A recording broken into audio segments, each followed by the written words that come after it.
At L&M Fine Jewelry, we hand select our diamonds to give you the very best prices possible. Monty knows a great deal when he finds one. Find your great deal at L&M Fine Jewelry. Your diamond destination. What's going on, everybody? Samuel Akem here, and I'm back with another one. I appreciate you guys so much for tapping in to yet another Tuesday video. Another week of the college football season has passed. It was an exciting weekend of football. Idaho almost got the dub against Oregon. A couple of late mistakes hurt them. They didn't fall apart at the end, but they lost. They ended up losing by 10. Montana squeaked by in a close one against Missouri State, who may be a better team than a lot of people think. Northern Arizona cruised past Lincoln. Portland State got trounced by Washington State. Cal Poly lost to San Diego in a close one. You know, you got Montana State. I already mentioned they beat Utah Tech by a lot. Weber State lost by 30 to Washington. We're going to be talking about the last week of college football. We're also going to be talking about the North Dakota State versus Colorado game, talking about a little bit about that. We're going to be covering all things FCS football from week one. Make sure you guys hit the subscribe button. Make sure you guys hit the like button. Make sure you guys leave me a comment down below, and we will get straight into it. Okay, first things first, Montana versus Missouri State. As you guys know, credentialed media member this year, I was in the press box, so I was getting that bird eyes view of the game. And, it was interesting to see all the writers and all the media members up there with me. Obviously, Missouri State had their own set of media members. The Montana had their sports information people up there. And then there's a bunch of news outlets like Skyline Sports, Andrew Houghton, Colton Nuanez, myself. And then you got the coaches up there as well, the defensive, offensive coordinators who are in the box as well. And, all of that good stuff. It was a great game. It was a great atmosphere. They got some of the former Montana players were there to get their rings. It was a great ceremony. Dante Olson was the one raising the flag. So it was really, really cool to see what was going on. But the reason we were there was because Montana was playing football. And in that, they squeaked by Missouri State in a 29-24 victory. And I actually just finished my breakdown, so all of the thoughts that I have going in my head are very fresh of that game. Man, third down, third and longs, Montana's got to find a way to get off the field. It was, Missouri State was 6 of 14 on third down. So from that aspect, that's about 40% on third down, which I don't really know what numbers you're looking for as a defense. I mean, obviously you want it to be 0%, but 40%, I don't know. I feel like if you look at that number and see somebody converted 40% of their third downs, I think you would think that was good.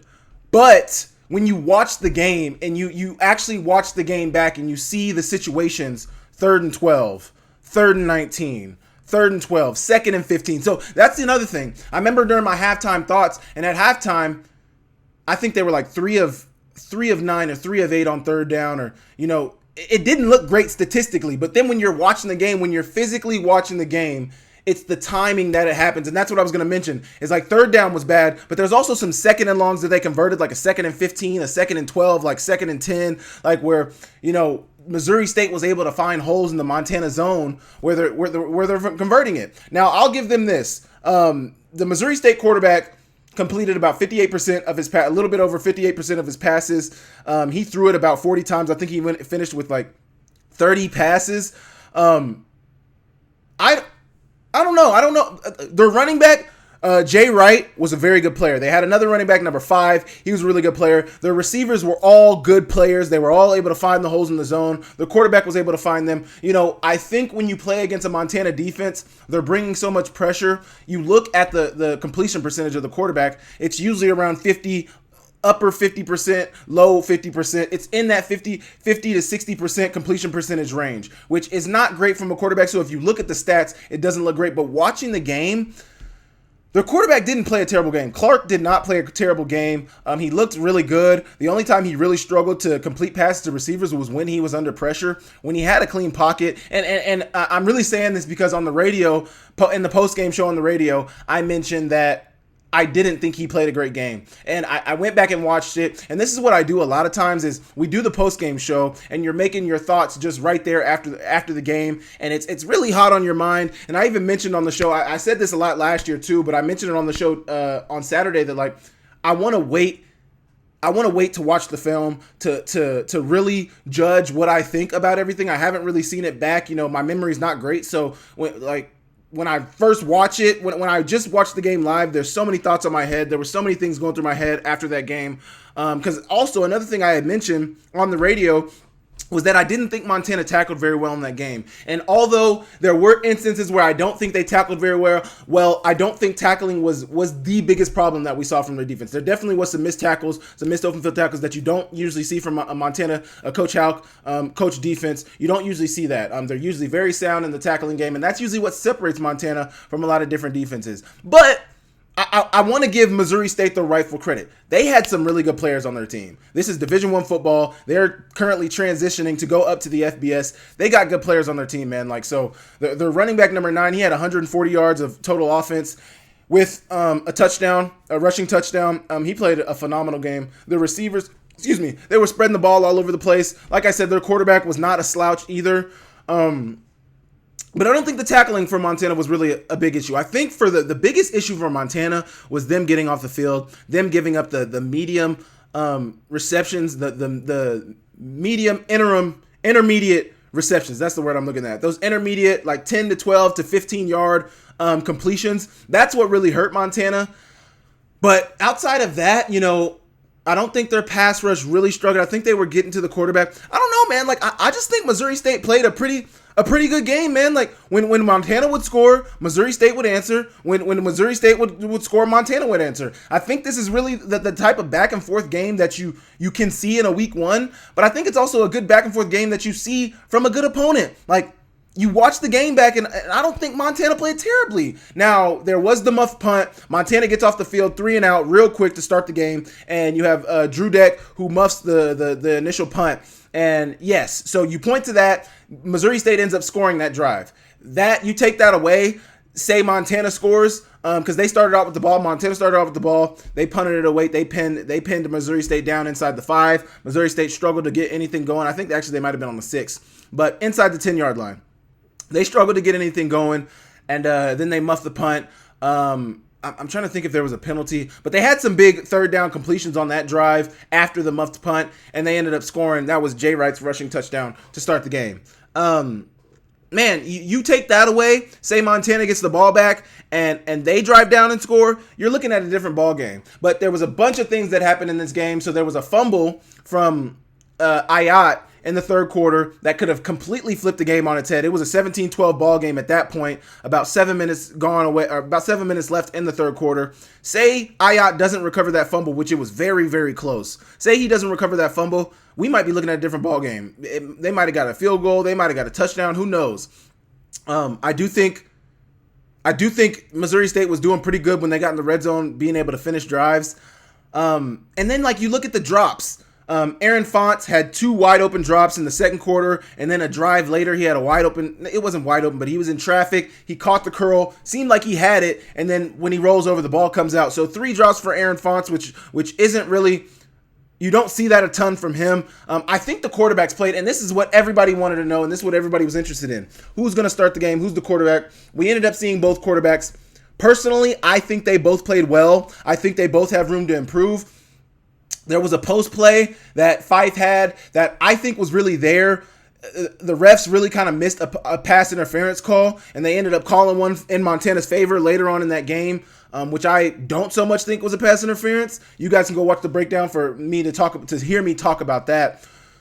But man, I think Fife played well. Fife was 5 for 7, 90 yards, and did he have a passing touchdown? I can't remember if he had a man. I can't remember. Let me go back and look at it. Fife was 5 for 7. I think he might have had a passing touchdown. I'm trying to think back. Oh, he did to Xavier. 5 for 7 with a passing touchdown. And then you had Ayat, who was 9 for 19, which is 47% completion percentage. He did not throw a touchdown. Neither of them turned over the ball. Ayat did fumble, but he recovered it. I don't know, man. It's hard to say who do you start in week 2 against North Dakota. Honestly, I do kind of lean towards saying you start Fife. He is the one who finished the game. He is the one who led them. I don't know. They both played pretty well. I think they both looked pretty poised out there. They were both good in the run game. When they ran the ball, they were good. I think they both made pretty good decisions. None of them were really putting the ball in harm's way. But I think you got to lean towards Fife. I don't know. It's tough. I will say, I said Fife had a post that was incomplete. I think it was pass interference, but I think it was catchable from Keelan had he not been interfered with by the defensive back. But there was a fade ball. Aaron gets down the right sideline, down their sideline. He's open. He beats the DB. He's open. He doesn't save a ton of space on the sidelines, but he's open. And you got to hit it. Ayat kind of threw it a little too far, and that was really the pet play. Like if there was there's two differentiators why I would say Fife. One was that miss fade. Because then you look at Fife had a fade. I had a post, or it was an RPO or something. He had an RPO to Aaron where he threw it one-on-one with Aaron. It was a tight contested catch. Fife put the ball on him. Aaron made the catch. It was a great catch. You look at that. But then you look at Ayat. He had the same opportunity on a fade. Aaron was much more open than he was on the initial one than he was on the later one with Fife. And, he misses it. And then you look at the fumble. Although he recovered it, he did fumble the ball, which could have been catastrophic for the Grizz. You look at those two instances, in my opinion, and I would lean towards Fife. I'm not the coach. I'm not the one making the decisions. But if you were asking me for my opinion, I personally think you should lean in Fife's direction. I think he proved that he deserves that opportunity to start the game and be the first quarterback out there. Man, who was I talking to after the game? I can't remember. I talked to a lot of people during and after the games. I was talking to somebody after the game, and they mentioned, I can't remember who it was, in the media, one of the media members I was talking to after the game. Oh, I think it was Andrew Houghton, great sports writer for Skyline Sports. He mentioned they need to get the quarterback situation figured out. Not that you can't play two. I think it would benefit you to play one in week 2, but also you need to figure it out because you cannot play like you played and expect to beat North Dakota. Missouri State could be a better team than they were last year, but they were one of the lower tier Missouri Valley football teams last year. They were top 10 in the nation in passing yard average per game, but outside of that, they weren't a very good team. I don't think you can mess around with North Dakota the way you kind of messed around with Missouri State. But also, it's you look back at the game and I'm struggling to point to, because I feel like a lot of times when a team struggles or when you look at a game like the game on Saturday, there's definitive things that you can point to. Defensively, I point to the second and third and longs. That's 100% what I point to. Tackling struggles here and there, but that's really what I point to. But I think that Missouri State offense was pretty good. You're gonna run into that when you run into a good offense. I think they had a good quarterback. I think they had good receivers. They had a good running back. That was a good offense. They're gonna do what they do. They are D1 players too. They're gonna make plays. Offensively, I think the run game was decent. I think the run game could have been a little better. Later in the game, I think the run game, they were really able to lean on the run game. There were some very inopportune penalties.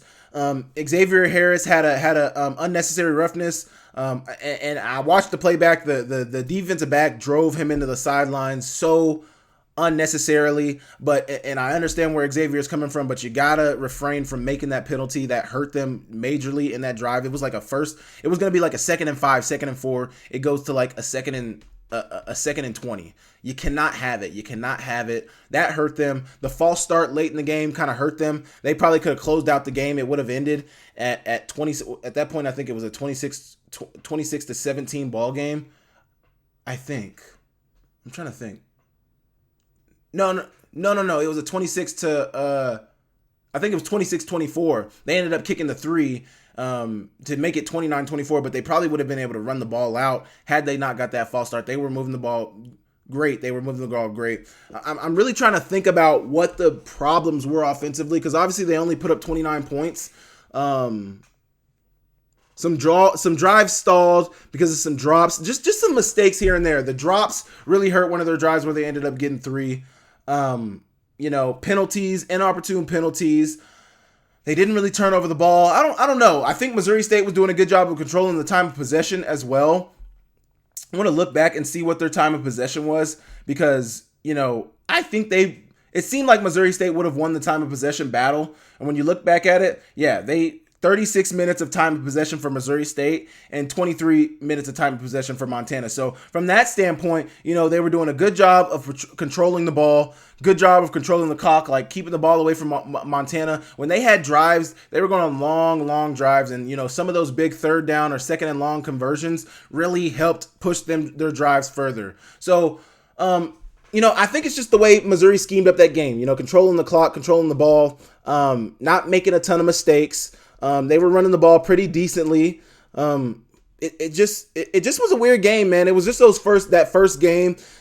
I want to say that I don't think Montana looked bad. I don't think they looked bad. I think they looked out of sync at times. Their defense wasn't playing to the standard that a lot of Montana people are used to seeing them. But Missouri State was a formidable opponent. I think they played a great game. And they were right there. Maybe that interception hurt them. That might have been the difference. But there was a turnover and a turnover. There was a muff punt by Montana and an interception thrown by Clark, the quarterback. So I don't know, man. You look at the stats. Missouri State won the battle. They had 257 passing yards. Montana had 180. In the rushing game, Montana had 167 rushing yards. Missouri State had 99. They both ran the ball about the same times. Missouri State 34 times, Montana 35 times. Montana averaged almost 5 yards a carry, 4.8, and Missouri State averaged 2.9. The one difference that you do see in this game, which I think ended up playing very well in Montana's favor, 13 penalties for 112 yards for Missouri State. You cannot win a game like that when you're giving up 100 yards and penalties alone. Montana had 4 for 49. Each had a turnover. You look at the time of possession, Missouri State won that battle. But the penalties you can point to, maybe the rushing yards, rushing plays a big part. I don't know, man. I don't know. I'm having a hard time putting my finger on what really was the differentiator in this game. I lean towards the penalties, maybe the rushing yards, but then they made up for it in passing yards. So I don't know. What do you guys think? You guys leave me a comment down below. I think it's good because, I was talking to Coach Houck after the game. One comment he made was years ago in 2018, 2019, maybe even 2021, Montana doesn't necessarily come up with that win. In previous years, Montana would lose a game like that. Montana would mess around, like in Western Illinois in 2018. They get the punt return, and unfortunately, Montana's not able to bring them down. And somehow, Montana's up by like 2 scores. We were up by like 2 scores with, I think, under 10 minutes in the fourth quarter. Next thing you know, 5 minutes later, you look up and Montana's trailing by however much we were trailing by. But it was just a devastating loss. That is what Houck's talking about. Games that you rightfully should win, but somehow you find a way to lose it. Montana State in 2018, that same year. Montana's up 22-7 at half. Montana struggled. We only put up 3 points in the second half. For some reason, our offense is struggling. We fumble the drive before last. I think Montana State ended up getting points from that. Then the next drive, we're on the 1 yard line to take the lead, and we fumble it.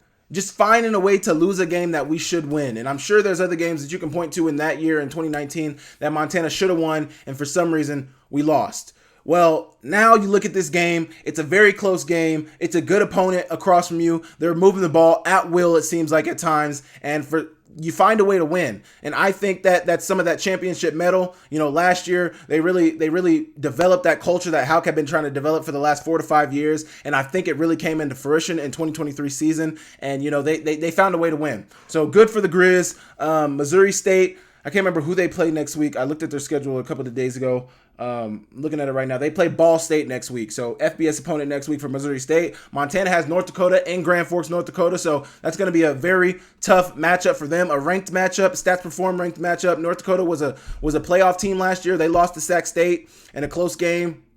I think it was close. Can't remember the exact score of that Sac State North Dakota game, but very good game last year in the playoffs in Grand Forks where Sac State played. They ended up getting the win on the road. Now Montana's going there week 2. It'll be a great game, night game. I think the game starts at like 6 o'clock, so it'll be a great game. It'll be one that a lot of people are interested in seeing. I don't think they can play the way they played this week and get the dub there. But you guys let me know what you think about that in the comments, and I will move on. Okay.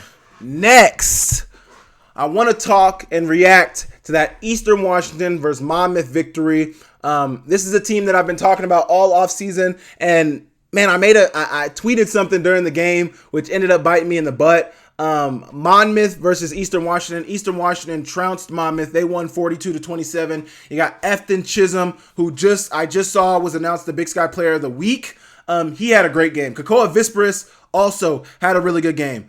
This Eastern Washington squad, there's one thing that is going to stand in the way of this Eastern Washington squad being the team they want to be in the Big Sky Conference. Defense. This Eastern Washington squad is good. They have great players offensively. They got 2 to 3 really good receivers. They have a pretty good running back. Tuna Al-Tahir. Jared Taylor, their other quarterback who runs the ball as well. So they kind of run a 2-quarterback system. But then their receivers. You got Efton Chisholm, who had 12 receptions, 173 yards, 3 touchdowns. Like I mentioned in the offseason, he is the best receiver in the Big Sky Conference returning. He was the second leading receiver in the Big Sky Conference behind Chaden James, who no longer is in the conference. They are now at Fresno State, who actually is playing a Big Sky opponent this week. I think, I was just looking at it. Somebody in the Big Sky plays Fresno State this week. I'll get to that later. Kakoa Vispris, trying to make the case for one of the best quarterbacks in the Big Sky Conference. He was a young guy last year, a sophomore. He's a junior. He might be a sophomore this year. I think he was a freshman last year. He might be a junior this year. I'm looking at it right now. He's a junior this year. He was a sophomore last year. Had a game. 25 of 28, 275 yards, 5 touchdowns, an absolutely crazy game. He completed, that's like 80% completion percentage, somewhere in the 80s. Like, this man had a game. This man had a great game. Obviously, it's Monmouth. Now, a lot of people were looking down on Monmouth and saying like, oh, it's Monmouth. Oh, it's Monmouth. I vividly remember in 2019, we played Monmouth. Montana played Monmouth, beat them 44-21. And, people can say what they want about that game. They had Kenji Bahar, who is in the USFL, XFL, great quarterback, really, really good quarterback. That was a good Monmouth squad. I don't know so much about this Monmouth team. I haven't done my research on them. Their quarterback threw for 390 yards, 3 touchdowns, 1 interception. I mean, they only rushed for 49 yards. That's probably what ended up hurting them offensively. But they had some pretty good receivers. TJ Spate for 97 yards, 5 for 97. Gavin Nelson, 3 for 87. Josh Derry, 5 for 64. Like, offensively, they had a good game. 27 for 42 for the quarterback, so pretty good there. But I remember in 2019, we played a Monmouth team. We ended up beating them by about 19, 20 points, somewhere around there.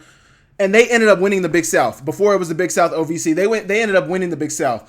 And I remember looking back on that game and thinking like, dang, like, that was a really good Monmouth team that we beat. Now, people can say what they want about the Big South. People can say what they want about Monmouth and the conference they were playing in at that time. I think they're CAA now. I think at that time they were the Big South Conference. But I remember they were a good team. They ended up being a really good team, and they made the playoffs. I can't remember what they did in the playoffs, but they were a decent squad. I think they actually played Villanova in the playoffs. I don't want to be wrong about that, but I can't remember who they played, and it might have been a really, really close game against Villanova. No, that was Sela who played Villanova. I can't remember who Monmouth played, but Monmouth was a good team in 2019. We don't know how Monmouth is going to turn out this year. So, sure, people are looking down on them. They weren't great last year. Sure, I get that. But you never know, so it's easy to judge. But I think this Eastern Washington squad looks pretty dang good. Defensively, they got to figure it out, man. Giving up 27 points, they were really handling them. It was 28-14 going into halftime, so they had a pretty good lead. Monmouth ended up putting up 13 in the fourth quarter. At the end of the third quarter, it was 35-14. So from that standpoint, you're thinking like, oh man, like they're running away from this game. And then, Monmouth got some points late, but I don't know. I think Eastern Washington, if they can figure things out defensively, if they can tackle a little better, if they can get the back end of their coverage figured out, I think they're going to be a pretty good outfit. I think they're going to be a pretty good team. I think they could compete in the Big Sky Conference. I don't know if I would go as far to say right now that they'd be a Big Sky championship contender. I think defensively they need to get better, but it's still early. Right now defensively, you look at Montana State. They look like one of the better defensive teams in the conference. They played Utah Tech. Utah Tech only put up 7 points, but it was a great game for Montana State. They were able to hold it down against Utah Tech. Obviously, they've been beating up on Utah Tech. Montana's been beating up on Utah Tech in the last couple of years, but Eastern Washington played a really good game. Efton Chisholm is the real deal. He is the best receiver in the Big Sky Conference right now. 12 for 173 yards, 3 touchdowns. Like, Kekoa Visperis is looking like the best quarterback in the conference currently. I'm trying to think. Obviously, you got Tommy Mellott. He's a runner and a passer. But from a pure passer standpoint right now, there's nobody better than Kekoa Visperis. I can't name a quarterback right now that I would pick over him as a pure passer. Obviously, Eastern Washington is going to air it out all the time. He only threw 28 passes, though. So you look at that, and then you look at how many the Montana quarterbacks threw collectively. 5 for 7 for Fife and 9 for 19. So they threw 26 passes. So, kind of comparable. But yeah, their defense looked better, I think, than last year, but still, I think they got to do better. They did a really good job in the first half. Second half, it seems like the defense kind of took their foot off the gas. Offensively, obviously, they were firing on all cylinders. There was nothing that defense could do to stop Efton Chisholm, and he's gonna be a big piece. He's gonna be a big piece of this offense this year. He's gonna be a big key to them, where they end up. The run game is going to be a big piece to where they end up. The 2 QB system at Eastern Washington may also give people fits. I don't know if that was just something they were testing out against Monmouth or if that's something they plan to do. The guy was able to run the ball very effectively, so I got to believe that that's something that they've been practicing all offseason. But Eastern Washington is a squad that I'm going to be very tapped into this season. There's somebody who I've been talking about through the offseason. I think they could be good. Obviously, offensively, we know what they bring to the table. But Week 1 matchup against Monmouth, they get the dub. Eastern Washington moves to 1-0. And you guys let me know in the comments what you guys think about that. But I will move on. Okay, my final Big Sky reaction, and then I'm going to get into talking about the North Dakota State and Colorado game. But Idaho versus Oregon. A great game. Idaho was right there through and through the end. This Oregon squad is the number 3 team in the country, and Idaho took them down to the wire. This is the Idaho squad who I didn't know what to think throughout the offseason, because obviously they lost a ton in not even just the transfer portal, but they lost in the transfer portal Anthony Woods, Giovanni McCoy at Oregon State. But then you got Hayden Hatton going to the NFL, Jermaine Jackson going to the NFL. They lost a few pieces defensively, and what were they going to look like? Jack Lane, we know what he can do. We know what Jack Lane could be, but will that come to fruition? Well, I think Jack Lane did a really good job. Obviously, I was talking to one of my friends in the media. He was mentioning how, Idaho plays a ball control. They play a ball control type of game, but you look at the time of possession. It doesn't back that up. It doesn't back up the ball control, because I don't think Idaho was able to get a ton of first downs a lot throughout the game. So they lost the turnover battle, 2 turnovers for Idaho. Oregon had 1. Total yards of offense, 487 for 217. 10 first downs to 31 for Oregon. And then the time of possession. Oregon had 39 minutes with time of possession. Idaho had 20 minutes of time of possession. Almost a 20-minute difference in time of possession. You cannot say that Idaho was controlling the ball. And then you can't even say Oregon played a bad game. I watched the highlights of the game because I didn't watch it live and I didn't have enough time to watch the whole game back. That would have taken too much time. But looking at some of the things, I think Idaho was opportunistic in this game. James Newby played a good game. He had 2 sacks.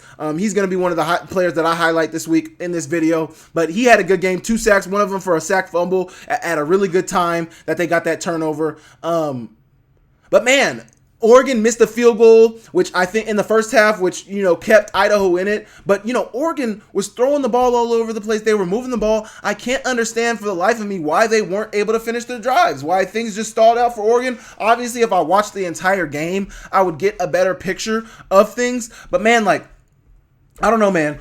This Idaho defense might be real. I don't want to say that this Idaho defense might be real, because you look at the box score and it's like, Dylan Gabriel threw the ball all over the place. 41 for 49, 380 yards, 2 touchdowns. Jack Lane was 11 for 25, so under 50% completion percentage for 168 yards, 1 TD, 1 interception. They only rushed for 49 rushing yards, probably a little more. You got -9 yards for Jack Lane, which in college, I don't know why they do this in college, but they count the sacks towards your running yards, probably just because they don't want to. But then receiving, only 53 for 57 for Mark Hamper. He had a really big timely catch late in I think it was the third, it might have been the fourth quarter, but I think it was the fourth quarter. But he had a really big catch, 32-yard reception down the left sidelines, really big time. 1 for 36 for Jake Cox on a trick play. Idaho scored on 2 trick plays. Coach Eck, he's gonna pull it all out, especially against Oregon. And it's so funny because I was watching a show a couple of weeks ago, and Dan Lanning was talking, and he's like, teams are saying, like, you're in the Big Ten, or the media people are saying, you're Big Ten now. What do you feel like? How do you feel about Big Ten play? He's like, well, we're not going to think about Big Ten play because we got Idaho first week of the season. And he was damn right. They only beat them by 10, and that came late. You would think this is the number 3 team in the country. What was the line on this game? Give me a second. I'm not seeing the spread here, but I'm sure the spread on this game was probably 20 to 30 points. Had to be 20 to 30 points. Let me see. I can't find it. Either way, they should have. A lot of people would say they should have won this game handedly. It shouldn't have been the way it went. And Idaho. I'm just trying to think. Why were they in this game like this? Why were they in this game? I for the life of me, I can't figure it out right now. Their defense seemed to play pretty good, but when you're giving up 380 yards, let's see total offense, how many yards they gave up. Total yards offense, they gave up 487 yards of offense on 217. So maybe you can say ball control, but they were 20 minutes less of time of possession than Oregon. So Oregon really seemed like they had the ball for a majority of the game. It really seems like Oregon did not play great. But then you look at offensively, and they were throwing the ball all over the place. What were they in the rushing total? How many rushing yards did Oregon have? 107. So maybe you look at that, but their starting running back, or Jordan James, the running back who got a majority of the carries, 15 for 95 and a touchdown. The next guy, Noah Whittington, had 14 for 33, so not great right there. It's almost like, I don't even know, 2 yards a carry, close to 2 yards a carry, probably a little bit over 2 yards a carry, but still, I think this is a good sign for Idaho. I don't know how to judge it, and that's why I want to wait until I see Idaho against a more comparable opponent. Idaho plays Wyoming this week, and I think that'll be a much better gauge of what to expect from Idaho this year, because last week against Oregon, it's hard to tell because you look at the stats, you look at the numbers, you watch the game back. It seems like Oregon really was controlling the game. They just weren't able to get points, and I don't know why they weren't able to get points without watching the whole game back. So for some of you guys who watched the game, let me know in the comments what it seemed like as to what kept Idaho in the game. But I'm going to be tapped into this Idaho-Wyoming game this week because I think that's going to be a much better gauge of what to expect from Idaho this year. I really think we need to wait until they play some FCS opponents. But Wyoming is a team. Wyoming lost to Arizona State this past week. They got beat down by Arizona State this past week. So they lost by 40. It was 48-7. So I think that's going to be a much better gauge. Obviously, we don't know what Arizona State is. Arizona State might be a really, really good team this year too. So, but we'll see. I think Wyoming's going to be a better gauge. They play in that Mountain West Conference. Obviously, Montana State and the Big Sky Conference got a win against a Mountain West opponent in New Mexico. And we'll see, man. We'll see. But I can't tell if this is a good sign or if simply a product of their scheme, but you think about the scheme and the ball control ball that Coach Eck wants to play, the numbers don't back that up, that they were playing that style of football, because you can't be down in the time of possession battle by 20 minutes and say that you were controlling the ball at all. That's just not the case. I think there were some opportune things that happened for Idaho for them to stay in this game. I think Oregon didn't play at their best, even though the stats would say that they did. I don't think they played their best. But I'm not trying to discount Idaho, I would like Idaho to be good this year. Not that I'm biased in any direction, but I think they have the chance to be good. I'm a big fan of Coach Eck. I think they could be a really good team this year. That is yet to be seen, and I can't really make a great assessment on them until I see them against some FCS competition. That is yet to be seen this year. So right now, the jury's still out on Idaho. It's a good sign, though, that they were able to hang in there with the number 3 team in the country in the AP poll. So, Oregon is a good team. Oregon has a good coach. Oregon's a good outfit. Idaho is a good team. Idaho has a damn good coach, too. So, head coach against head coach. Maybe Coach Eck outcoached Coach Lanning. Who knows? I don't know. I'm very tapped in to see Idaho versus Wyoming this week. I want to see that game. I want to see how they do. I want to see how they play collectively, and I want to see if they're able to come out with the dub. But you guys let me know in the comments. What were your thoughts on the Idaho-Oregon game, and what do you guys think? Do you guys think it was bad Oregon, or do you guys think it was really, really good Idaho? You guys let me know, and I will move on. Join Town Pump's Pump It Up Rewards Plus program and never pay full price for fuel again. Save 5 cents on every gallon every day at any Town Pump across Montana. Plus, earn and redeem points on your favorite in-store items to get free stuff with our clubs. Stop in and pick up a rewards card. Download the Pump It Up Rewards Plus app today. Or visit townpump.com/rewards to register and start saving. Right down the road. Pump it up. Oh, yeah. Okay, we are talking about NDSU versus Colorado. A great game, came down to the wire. North Dakota State narrowly lost to Colorado in a 31-36 or 31-26 matchup on Thursday night. It was a great game. Shedeur Sanders, Jimmy Horn, Travis Hunter, those dudes are the real deal. I think you still see the same problems from that Colorado offense, but North Dakota State, they're going to be a force to be reckoned with. I think when you look at some of the things that they struggle with in the pass game, I think you realize immediately for this North Dakota State team, they need Cole Wisniewski. He is a difference maker. He's an All-American for a reason. He was the highest graded safety in college football last year for a reason. This guy is a dog. I think he's going to get drafted in the top 3 to 4 rounds next year if he's healthy, if he ends up playing this year. I think he's a player that a lot of teams are going to be looking at NFL-wise. He's a difference maker. He had 8 interceptions. He led the FCS last year in interceptions. He had like 90-something tackles last year. Dude is a playmaker. He used to play linebacker, so obviously that's why he's such good in the run game. But obviously, also, he makes plays. He's got range. He's all around the field. He's all over the place. He's a great player, and I think they missed, and I did a breakdown on them. I'm going to be dropping that this week. You notice some of the things that where they might have been missing him. I don't know where he plays, whether he plays boundary, whether he plays free safety. I think they kind of move him around in both, because I don't know, at free safety you can get 92 tackles unless your defense is just that bad, and I don't think the North Dakota State defense is that bad. So I think he plays free safety and strong safety. That might also be the appeal from scouts to him. But it was a great game. There's a few points in the game that you can look at for NDSU to where, they might have missed the mark. I do think late in the game, when it was coming down to the wire, NDSU might have got, they might have got done wrong by the refs. Obviously, there was a pass interference that, kind of closed out the game. But, even after that pass interference call, Colorado throws the ball when all they have to do is run it to run out the clock, and they throw the ball, which is incomplete, and they end up having to give the ball back to North Dakota State with 36 seconds left. That really could have hurt them, and that really... Obviously, it didn't hurt you in this game, but I think that's a sign that people need to be paying attention to. North Dakota State's passing defense definitely seems susceptible to getting beat over the top.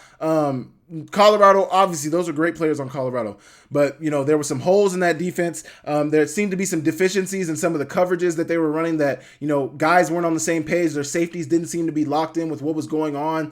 Just bad eyes, bad discipline defensively in the secondary. I know they want to get that cleaned up, but Cam Miller played the game that we expect him to play. Very efficient, 18 for 22. Wasn't really tasked to throw it all over the place. I think he rushed for like 80 rushing yards. He had 2 rushing touchdowns. A Cam Miller game. He played it really well. I think he threw for 277 yards, 18 for 22, threw I think he had 1 passing touchdown, but Cam Miller played a great game. Took care of the ball, didn't turn it over. And that's the thing too with North Dakota State, is like you look back at that game and they weren't really turning over the ball a ton. They were playing sound football. It's just they're playing a better team. There's some times when they got stops when if they could have kept the drive going, it might have helped them. They got a 4th down stop on Colorado. You watch that game against Colorado, and maybe some people might think Colorado might not be the greatest Big 12 team. You might think Colorado's good offensively, but defensively you might not think they're up to snuff. So you might say, of course, a North Dakota State team would do that against them. But I think this is signs of things to come. Like I said with Idaho, it's hard to judge an FCS team against an FBS opponent because, they got more scholarships. The players are usually bigger. Up front in the front 7, it's usually unmatched. But with the North Dakota State squad, that's usually not the case because they usually get some of the better FCS players, some G5 drop downs. They usually have really, really good players at North Dakota State, which is what we saw. I'm very interested to see how they play this week against some FCS competition. I believe this week they got Tennessee State. Next week they got East Tennessee State. And the week after that they have Towson. So those are 3 games that I'm interested to see how they play. I don't think they'll get their first test, North Dakota State, until they play North Dakota in week 6. I think that's going to be the first time North Dakota State's going to get tested from an FCS standpoint. But I think that just confirmed what a lot of FCS fans think about North Dakota State. I think they're one of the better teams in the subdivision. I think they're a really good outfit. I think people need to be aware of what's coming from North Dakota State. They're a very good team. They've always been a very good team. people don't think highly of Cam Miller, but I think highly of Cam Miller. I think he's a very efficient player. I think he makes the right decisions. I think he takes care of the ball, and I think he's very accurate, man. A lot of people think he's just a bona fide running back, and I don't think that, man. The numbers don't back that up.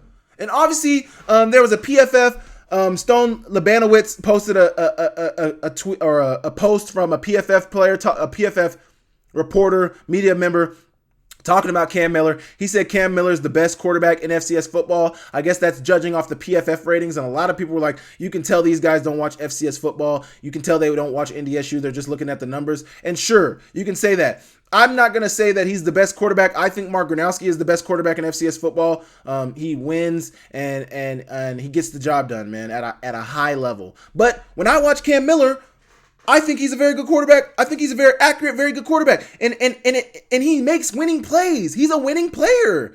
Like, I don't know, man. Like, what do you do when the game is on the line? What do you do when the rubber meets the road? What do you do when you have to be at your best? Cam Miller played terribly against Montana in the semifinals last year. When his best was needed, Cam Miller was at his best, hitting players on the money. And even before then, Montana's going to bring a ton of pressure. Playing against a Montana defense is not easy because of the type of pressure they bring. They stress the quarterback out, and not a lot of FCS quarterbacks know what to do in a ton of man blitz situations when you're getting blitzed all the time, when you got a bunch of different blitzes coming at you. That's the beauty of the Montana defense. That's the beauty of the 3-3-5 that they run the way they run it. Cam Miller had a terrible game. The pressure was really getting to him. His offensive line was false starting a ton. They were very uncomfortable on the road. But when his best was needed, Cam Miller was on the money. And when Cam Miller had a clean pocket, he was on the money. Now, I know you say, well, at the next level, at the higher levels of football, you need to be able to complete things while you're under pressure. Sure, I get that. I would 100% get that. But when his best was needed, and when I've seen him when his best has been needed, he's been at his best. So that's what I have to say about Cam Miller. I think Cam Miller is a high-level quarterback in the FCS. I don't know if I would go so much as to say the top, but in that top three, Cole Gonzalez, him, and Mark Gronowski, Cam Miller's in that top three. For sure. He's won a national championship. He won a national championship as a young guy. He's been one of the best since he's been in the FCS, and it's going to stay that way, in my opinion. I don't really care what everybody else thinks. I've seen him play. I've seen the tape. I've seen the film. I trust my eyes. I trust my evaluation. I trust what I've seen on film, and film says that he's one of the best players in college football. And, quite frankly, say what you want about the PFF's rankings. Those guys that's an unbiased ranking. The PFF ranking is. They're looking at strictly the film and what happens on film and what a player does, whether it be good or bad. That's how the PFF rankings are judged by. Did you do your job, and did you do it? Not even if you did it well. Did you do your job and get the job done, or did you not? That's what the PFF rankings are based off. And based off of the PFF rankings, that would also back up that Cam Miller is a good player. So, say what you want. I think Cam Miller is a great player. I think NDSU is a squad to be reckoned with this year. I think they're going to be coming with a lot this year. I think people need to look out. To me, they're the team to beat in the FCS this year. I think South Dakota State, although I think they're a really good team, I don't think they're NDSU this year. But you look at the talent on NDSU, it's like you don't even necessarily point to talent on the NDSU squad. It's more so culture and a collective effort. You look at a few players, Cam Miller, Cole Payton's a difference maker.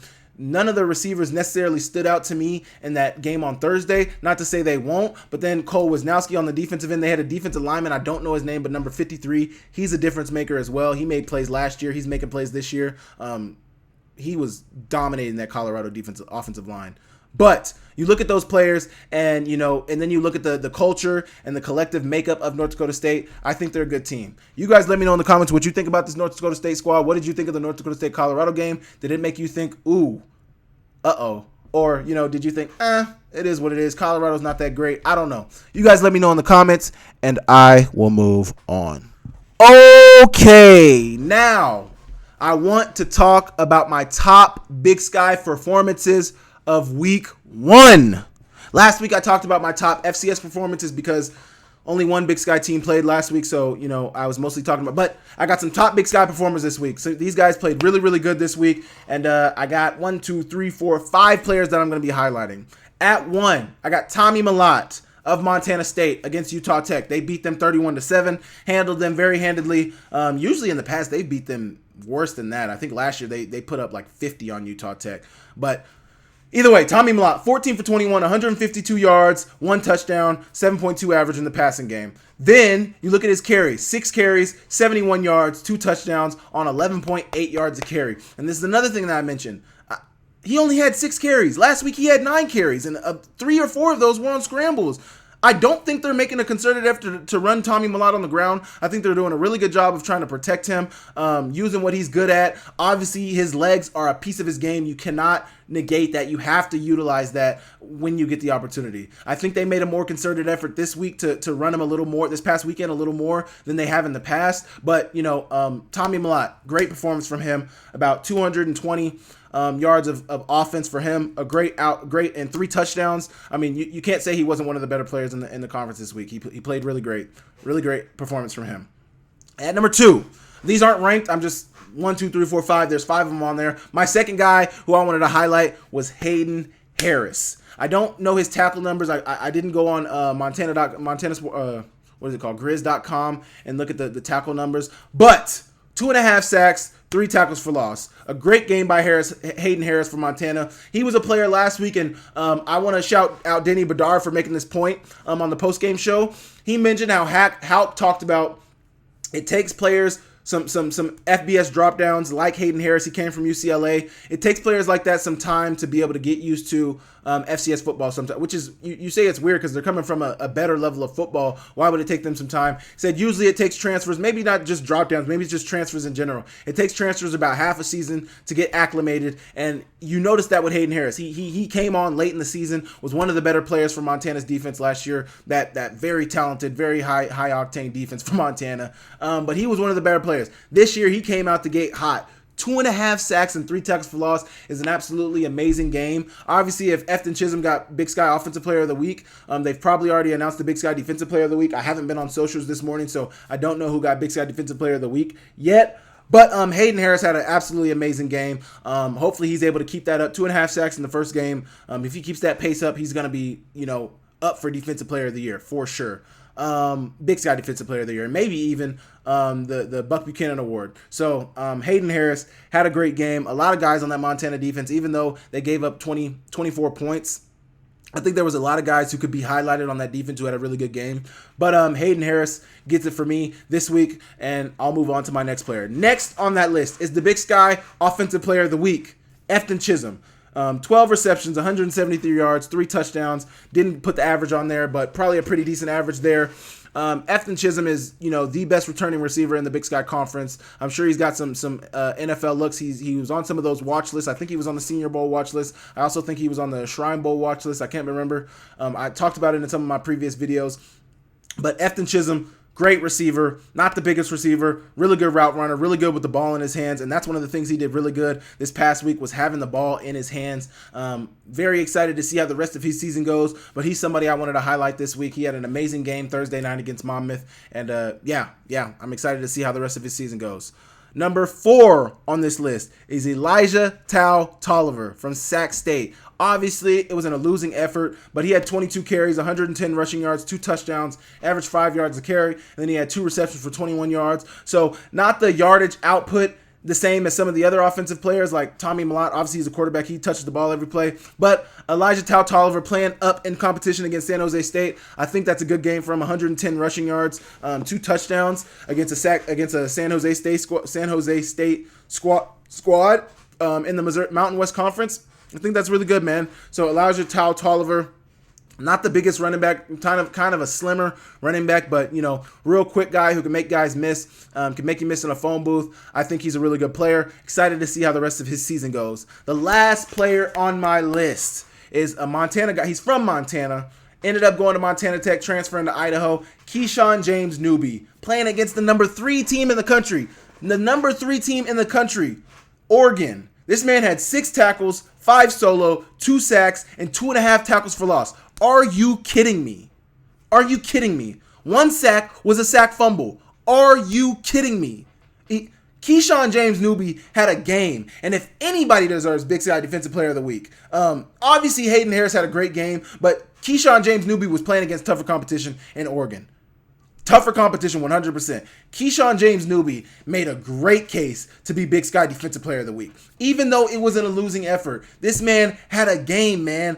Forced a turnover, 6 tackles, 5 solo tackles, 2 sacks, and 2.5 tackles for loss. I mean, that's a great game. If Keyshawn James Newby has dreams and aspirations of playing in the NFL, that is a game the NFL scouts can look at and say, look at what he did against elite competition. Look what he did against the number 3 team in the country. Look at what he did against one of the better teams in the Pac-12 conference from last year, a Big Ten team. We don't know if they're going to be one of the better Big Ten teams this year. You would hope. I mean, they hope they're going to be, and I think you look at their squad and think they should be one of the better teams in the Big Ten Conference, but we don't know. The Big Ten is not the Pac-12, even though the Pac-12 was one of the best conferences in college football last year. Keyshawn James Newby had a game, and like I said, if he has aspirations of playing in the NFL, I think that is a great game to look at. That's a great game for people to analyze and say, look what he did.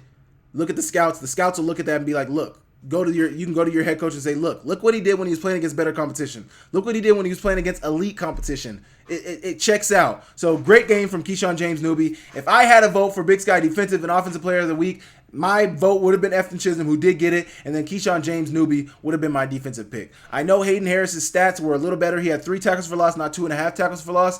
But just who he did it against, who Keyshawn James Newby did it against, I think you got to give it to him. That's just my opinion. Those are my 5 top Big Sky performers of week 1. You guys let me know if I left anybody out. You guys let me know what you guys think about this in the comments down below. And I will move on. Okay. I want to talk about a Big Sky week 2 preview. Going to be previewing some of the games coming up this week in the Big Sky Conference.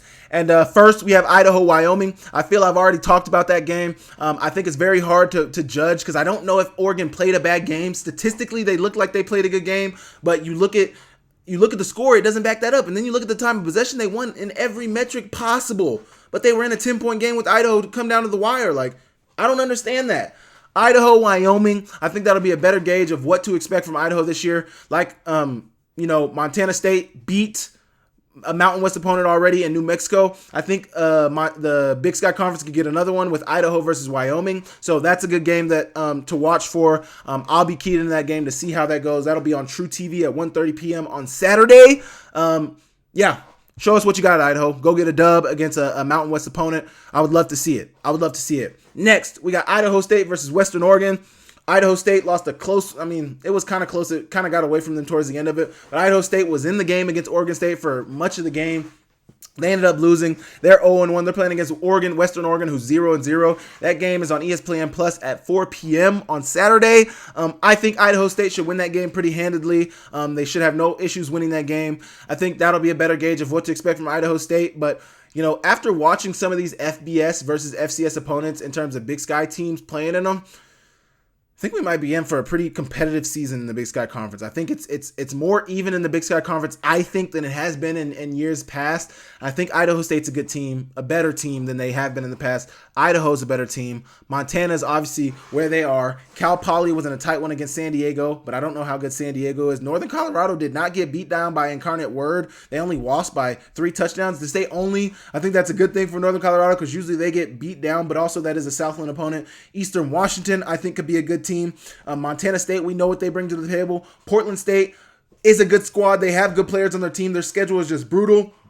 Northern Arizona, they beat a Lincoln team who I think is like a D3 NAIA squad. They are independent right now, but I don't know really what conference they play in, so it's hard to judge them. Sacramento State was in much of the game with San Jose State. It got away from them towards the end. And then UC Davis, they lost to Cal. I don't think they got beat down. I think they got beat by maybe a touchdown or two. I think it was like 31-17. I'm pulling it up right now.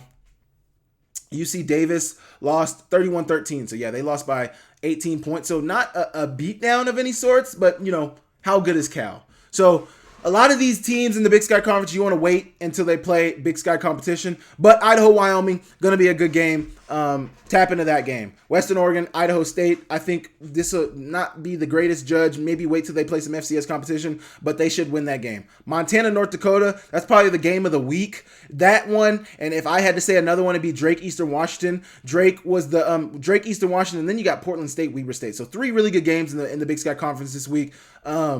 Montana, North Dakota, probably the game of the week because North Dakota was a playoff team, but Drake was a playoff team last year too. So I'm gonna say it's twofold. You got two big games of the week in the Big Sky Conference. Montana, North Dakota, two playoff teams, two stats perform FCS top 25 teams, and then you got Drake, Washington, Eastern Washington, which should be another game. The Pioneer League champion from last year, they went undefeated in the Pioneer League. They got a really good pass rusher on their team that could give them fits. But how good is the Pioneer League?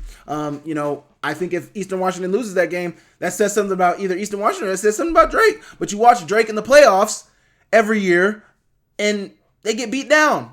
They get beat down basically by every other conference except for the Pioneer League team. So it's a non-conference, it's a non-scholarship league. So there's not great incentive for a lot of good players to go there. You're not going to get any scholarship money. I don't know if they do academic scholarships. I know they don't have athletic scholarships. So interesting from that standpoint. But Montana, North Dakota is going to be a really good test for Montana.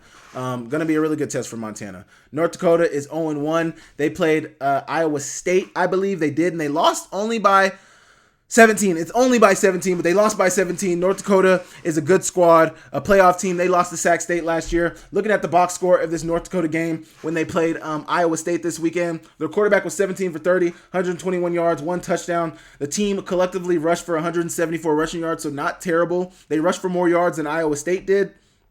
Passing game, they only threw for 121 yards. So from that standpoint, and the 1 turnover really hurts you. They had 1 fumble, but it doesn't seem like they lost it. It doesn't say whether they lost or recovered it. But I don't know. It was a pretty decent game. They gave up 2 sacks. 2 sacks, and they had 6 TFLs. They had 2 tackles for loss themselves. But in the passing game, Bo Belquist, who is really their top receiver, had 6 for 43, so not great. A lot of short receptions for him. They weren't great in the passing game, but like I keep saying with FCS on FBS competition, it's not a good judge. This week against Montana is going to be a good judge. Montana has to play cleaner this week if they want to win that game, but that's one of the top games in the Big Sky Conference that I'm paying attention to. One of the top games in the Big Sky Conference I'm paying attention to. Next, you got Cal Poly at Stanford. I don't expect a lot from Cal Poly. They just lost to San Diego. I think they have some good pieces on their team. They got Giancarlo, their receiver, who I think is good. They obviously have their defensive lineman. I'm blanking on his name right now. Gosh, why am I like this? I'm blanking on their defensive lineman's name right now. He's a hell of a player. You guys know who I'm talking about. I can't think of his name right now. I feel terrible. But Cal Poly versus Stanford, that's going to be a really good game in the Big Sky Conference. It's going to be a really, really good, not a really good game. That's going to be, you don't really need to watch that game. I don't think Cal Poly is going to be competitive in that game. Not to say anything negative about Cal Poly, but I don't think that's going to be a very competitive Big Sky game for you to waste your time watching. Not that Cal Poly is a waste of time. That particular game may be a waste of time. I'm not doing a good job of explaining this right now. Next, you got Northern Colorado against Colorado State at 5 p.m. on Saturday. It doesn't say the network. I'm sure you probably can catch that on ESPN Plus, but I'm not sure. That's another Mountain West opponent. Northern Colorado obviously just lost to Incarnate Word. Northern Colorado is probably the worst team in the Big Sky Conference, so I don't expect much out of that game. So we will see. We'll see what the final score comes out to. I don't think Colorado State is one of the better teams in the Mountain West Conference either, but they're definitely better than Northern Colorado. So do what you will with that. Next, you got Drake against Eastern Washington. Now, this is a game that I think could be good. I think if Eastern Washington really rolls Drake, I think that says something about Eastern Washington. Drake has not played a game yet this year. They're still 0-0. Eastern Washington is 1-0. That game is at 5 p.m. At 5 p.m. on the red turf on ESPN Plus. Eastern Washington usually plays pretty good on the red turf. I'm tapped into that game. They had the Pioneer. Drake had the Pioneer Defensive Player of the Year on their team. A really good pass rusher. Eastern Washington obviously has a ton of offense. Defensively will be the question for them. How good is that Drake offense? We will find out. But that's a game that I'm tapped into seeing. I want to see what that game. I want to see how that game plays out. I think that's a game that could really tell us what to expect from Eastern Washington. Obviously, they just played Monmouth, who is in the CAA conference. They pretty much beat up on them. Monmouth came through in the end with getting a few touchdowns, but I think defensively they played better than we saw from them last year. They really handled them early on in the game. Monmouth's points came in later when Eastern Washington may have potentially taken the foot off the gas. What do we expect from Drake? What do we expect from Eastern Washington? I think this will be a good gauge for what to expect of them to go out through the year. Next, you got Montana State versus Maine. Maine is 1-0. Montana State's 2-0 since they played in that week 0 game. Maine, I don't think, is the greatest team. They play in the CAA conference, which is a heavily contested conference. Maine beat Colgate in their first game, 17-14, so a close game. I don't think Colgate is the greatest squad, but I think Montana State should handle that game. Montana State's schedule is pretty manageable throughout the non-conference schedule. I don't think their schedule gets too tough until they get into conference play, but Montana State has been off to a great start, beating New Mexico, winning that game last week against Utah Tech. Now they're going to week 2, their third game of the season, to play Maine. It's going to be a good game. I don't know. You guys tap into that. That game is at 6 p.m. on ESPN Plus in Bozeman. So we will see about that. A game that I think could tell us a lot about both of these teams, Portland State versus Weber State. Portland State, brutal schedule for them, an early Big Sky game for them against Weber State. They have a brutal schedule this year from all aspects. You look at their schedule, it's so brutal. It's brutal. They play in Weber State, in Weber, Utah, at 6 p.m. Or is it Ogden? I think it's Ogden, Utah, not Weber. They play in Ogden, Utah, at 6 p.m. on ESPN Plus on Saturday. Portland State, I would honestly lean towards saying Portland State would win that game. I don't know what to expect from Weber State this year. They got their returning quarterback, but I don't know so much about some of their pieces that they have. I'm tapped in to see what that game is. I think that game could tell us a lot about both teams, but obviously that game could tell us a lot about both teams, but then, you'll have to see them against other Big Sky opponents as well. So we'll see, but that's a good game in the Big Sky Conference this week. A Big Sky game too, so I think that's good for the Big Sky Conference to get one Big Sky game early on in the season. You got Northern Arizona against Arizona. If you weren't tapped into that Arizona versus New Mexico game, Tetsuroa McMillan, who I did a breakdown on earlier this offseason, had an absolute game against Northern Arizona. I mean, had an absolute game against New Mexico. It was insane. 10 receptions, 304 yards, 4 touchdowns, averaged 30 yards a reception. Are you kidding me? What? My goodness. I mean, this dude was all over the place, trying to make his case for wide receiver 1 in the 2025 draft class. I mean, I don't think Northern Arizona has a great chance to win that game unless they're able to. They got to take advantage of every opportunity. They got to move the ball efficiently. They got to take advantage of every opportunity. Northern Arizona 1-0, Arizona 1-0. That game will be on ESPN Plus at 8 p.m. on Saturday in Arizona. I think they play in Flagstaff. No, Flagstaff is where Northern Arizona plays. Where does Arizona play? Is it Tempe? I think Arizona plays in Tempe. That game will be in Tempe on Saturday. You guys go tap into that game. I'll look at the box score. I'll look at the highlights afterwards. You got Sacramento State versus Fresno State. So that's who's playing Fresno State. Earlier on in the video, I was talking about somebody plays Fresno State this week. Last week, they played San Jose State. They have another Mountain West opponent this week against Fresno State. There's a ton of Big Sky teams playing Mountain West teams this year. But you got Sacramento State versus Fresno State. That's probably for travel-wise because, these are some of the only 2 Western conferences now that the Pac-12 is still here too. Some of the teams from the Pac-12 are still here, but Mountain West, Big Sky, it's easy for those teams to play against each other. Sacramento State, Fresno State. Fresno State is 0-1. Sacramento State is also 0-1 after losing to San Jose State. Fresno State just lost to Michigan 30-10. So, they lost by 20. Obviously, Sacramento State was hanging in there with San Jose State, but San Jose State pulled away late in the game to get a 42-24 victory. Sacramento State, I think, could get the dub this week. I think it'll be a close game. I think it'll be closer than it was last week against San Jose State, but I don't know. We'll see. That should be a decent game. That game is at 8 p.m. It doesn't say the network this week, but that's a game that people should tap into, and I'll be interested to see what the outcome is for that game. Last but not least, you got UC Davis playing at 8 p.m. In Davis, California, against Texas A&M Commerce at 8 p.m. on ESPN Plus. That is going to be a really good game. Texas A&M Commerce lost to San Diego State 45-14 last week. They play in the Southland Conference. I think they're a newer Southland Conference team. I think they moved up recently. I don't even think they might not be playoff eligible. I don't have the research on that pulled up right in front of me, but I don't think they're playoff eligible yet. But UC Davis versus Texas A&M Commerce. Obviously, the UC Davis just lost to Cal. We know what they bring to the table. UC Davis has some really good pieces on their team, like Land Larison, like their returning quarterback Hastings. But what are they going to do this week? They just lost to Cal 31-13. I think UC Davis is going to be one of the better teams in the conference, but it's hard to judge when nobody's really played any comparable competition yet. So it's hard to judge. Land Larson had 17 carries for 62 yards and a touchdown against Cal. Their quarterback was 50% completion percentage at 24 for 48, 221 yards, 0 touchdowns, 3 interceptions. That is not great. Not great at all.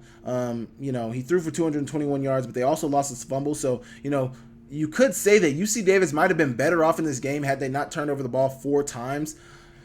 It's hard to tell right now, though. It's hard to tell. Cal had 1 lost fumble, so, it is what it is from that standpoint. But Cal didn't play a great game either, 102 rushing yards, 179 passing yards. Their starting quarterback was 15 for 22 for 158 yards and a touchdown. I don't know. Cal's not the greatest team to judge off of. Obviously, they're going to usually win against FCS competition, but when they play against FBS competition, they're usually towards the bottom tier.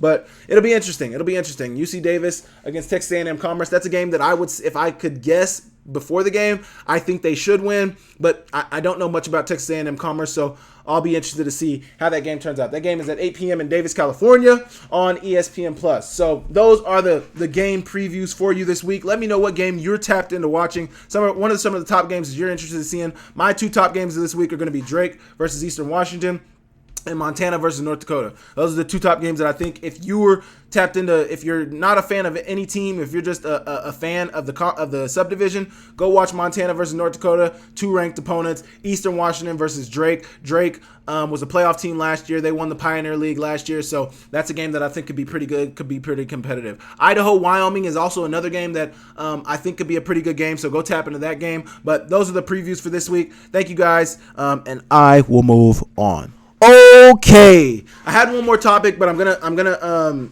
not do it this week. We're already an hour in, so I want to thank you guys so much for tapping in. Make sure you guys hit that subscribe button right now. Let me know in the comments what you guys think about the games coming up this week in the Big Sky Conference. Let me know what you guys think about this video. Leave your comments about some of the topics I covered.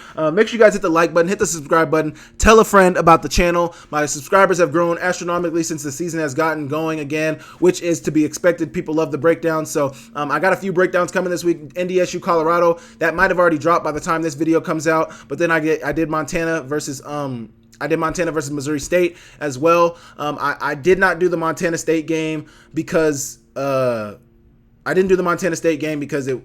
they blew them out, so I want to do some of the more competitive games in the conference this year, some of the more competitive games that I watched. Obviously, NDSU Colorado was a very competitive game, but I got some interviews coming along the way as well. And if any players are watching this, if you guys want to interview, want to come on the channel, please let me know. I'd love to interview you guys. I'd love to talk ball with you guys. I'd love to talk life with you guys. I love it. So be on the lookout for some of those interviews coming out soon as well. I want to thank you guys for tapping into the channel. I appreciate you guys so much. I will talk to you guys next week. See ya later.